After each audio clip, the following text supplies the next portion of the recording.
And he was asked a question by his students in Goethe.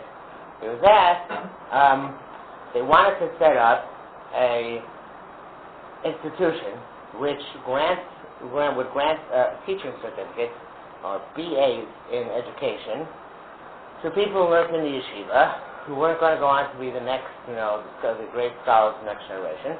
So they would be able to go out and teach, I guess, primarily the Limudei Kodesh, primarily religious studies, but also secular studies in schools throughout England. And it sounded like a good idea.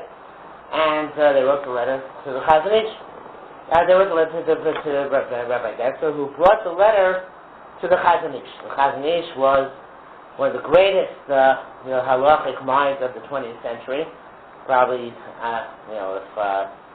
maybe a little bit of overstatement, but probably the last great Jewish leader of the which we had. He died also around 1954, and asked the Chazon Ish what to do about this. So the Chazon Ish gave him a fascinating answer, and in order to, the Chazon Ish said, no, they're not allowed to found this institution. And Rabbi Dettfer goes on to explain why the Chazon Ish forbade this institution from being founded. And he says in Europe, there were two primary approaches towards the education of the next generation. And of course, there were many variations on the theme, and it depends what country you're in. Oh, thank you. But in general, there were two primary approaches which existed. They said there was the approach of the yeshivas and the approach of Frankfurt, Germany. What was the difference between the two?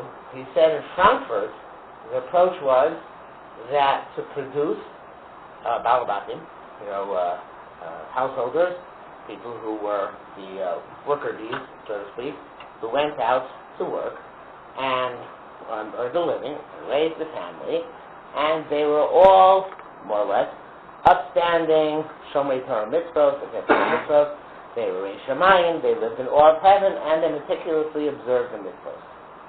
But they weren't scholars. In fact, in the days of Rav Hirsch, who was one of the great leaders of German Jewry, and one of the major rabbanim in Frankfurt am Main, to be in the middle of the 19th century, till the 1880s, there was no yeshiva in Frankfurt. There was no yeshiva. There was only elementary school and high school,